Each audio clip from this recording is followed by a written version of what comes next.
So my inspiration was Game of Thrones, between Marjorie and Daenerys. They're both queens in their own right. Is anyone here a Game of Thrones fan?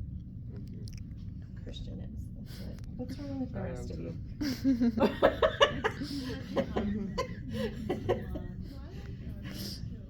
I was late to the party. I didn't start the series until it was completely over. And I've been reading the book since January. It's only like 6,000 pages. So I'm 75% done. So, Marjorie especially wore everything low cut. And then the House Sigil of House Tyrell is roses. And then both Daenerys and Marjorie wore a lot of light blue. Daenerys when she was in Marine, which only Christian will understand that, and Marjorie all the time. So one thing about this bodice is that I was watching YouTube videos, and Nick Bellis, he was on Project Runway. I ran into one of his videos, and he said with specialty fabric like this, you don't want to have a dart, or you don't want to have a seam, because it's bulky and it doesn't look right. So what I did here, when I draped the lining, has the darts, and actually has a center seam, but still have this shape here. So that was a pro tip that I learned, and I really do love the shape. And also, speaking of bodices, is on my dress form at home, I have that padded to somewhat resemble myself, and I decided to drape a bodice on it. And having a larger curve around the bust is completely different than draping on these dress forms. So I highly recommend finding a person or whatever and trying it, because it's a completely different feel. So, and this, I have this top stitched, so, but this lining is bothering me, sticking out. So the top part of the skirt is the bias skirt. This is very similar to, I mean, it's pretty much the same thing as what I did for the bias dress, including keeping the empire waistline. So, because I really love how it gets the curves of the hip, it gets the curve of the stomach, and I just think it's a very flattering silhouette. And so I did that. So this part is on the bias. The really challenging part was the hip. It seemed like the dress form grew every time I would put the muslin on it. Every time when I was fitting the lining. So the lining is a full lining, and it ended up being like another fit phase. Because once I got the lining on there, I was like, okay, this is what needs to be different. I was able to make those changes to the lining. But even when I got to the shell, you know, and had it all attached, this hip was like a real challenge. And like I took from here to here, I took that in yesterday, and then I really had a hard time pinning it on this side. This is where a zip would be, and this is why I put the sleeve there, so you don't see it. So I had a really hard time with that, and I was like, maybe I shouldn't have taken that in because I was pulling on it. So, but I wanted like a really, like a pretty close fit, with not a ton of ease there, but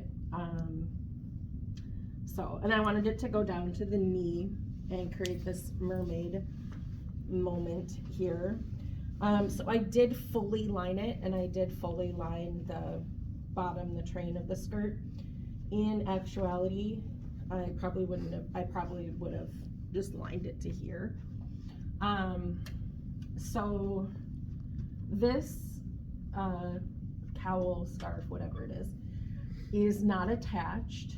And those of you who are in CAD with me, this is the shape I wanted with the collar. I wanted it to stick up like that, except on that dress all the way around. I'm gonna give her a twirl. So the cowl was draped great. When I did the muslin, and then this is brocade organza, this does not drape. This is too stiff.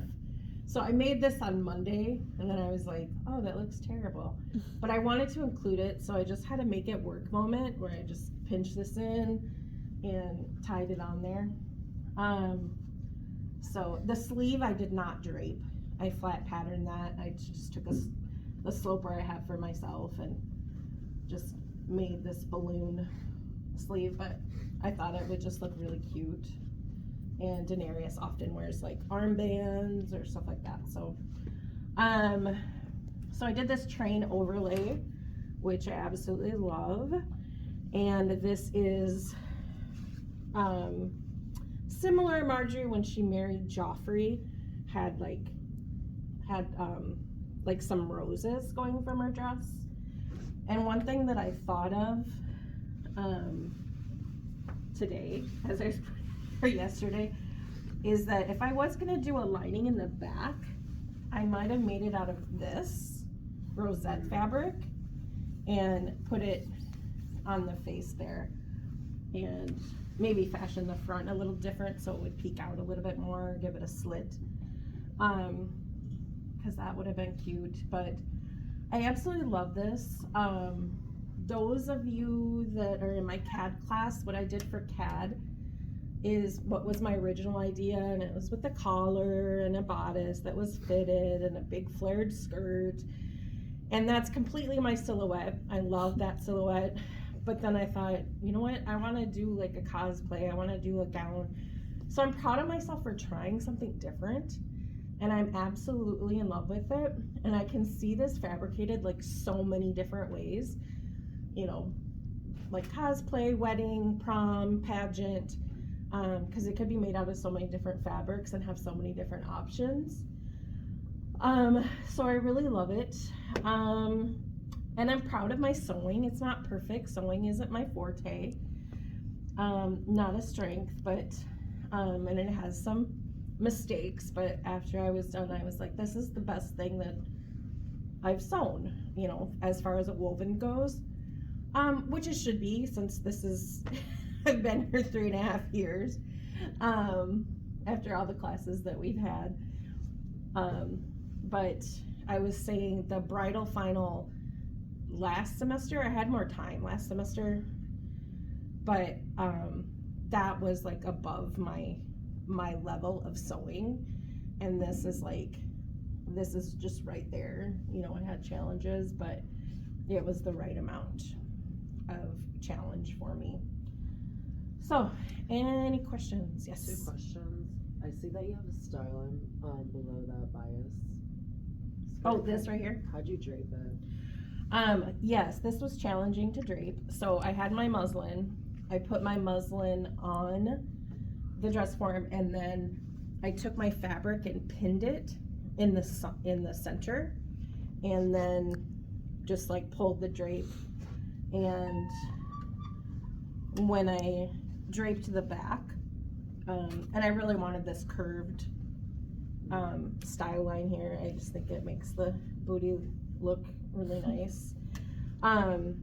So I had cut the drape with the same shape as the top skirt, so I knew I was draping from that seam that I would have, and then pulled out the flare. Oh, and that brings me to another challenge, is that when I put the lining on the dress form, the seams at the side were shorter. And another pro tip is that I made sure to drape the bottom out of the same width of the fabric, because I have like 100 inches wide muslin. So I could have gone crazy with the flare, but then when I got to the fashion fabric, I'd be like, oh, this isn't, you know, so this is like 55 or 60 inches wide. So this was like way short. So what I did was I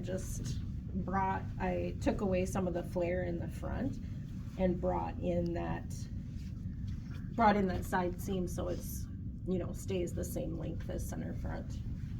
So I do recommend doing a lining also as a drape after muslin. It has less stretch than the muslin does. Okay, any other questions? I think it's beautiful. I like Thank the you. fabric combination. Thank you. Look how the roses line up on the sides. What's that? The roses line up nicely on the sides. Oh, Oh my gosh, they do. This one right here. Yeah. That's a happy accident Really good. because I actually had to recut this bodice because I did have a center seam and so it looked terrible. And so I'm actually using some of the selvage on this side because I had a yard of this and that's all I had. So I used that, making one back and two fronts of the bodice. And I didn't have time to order another yard.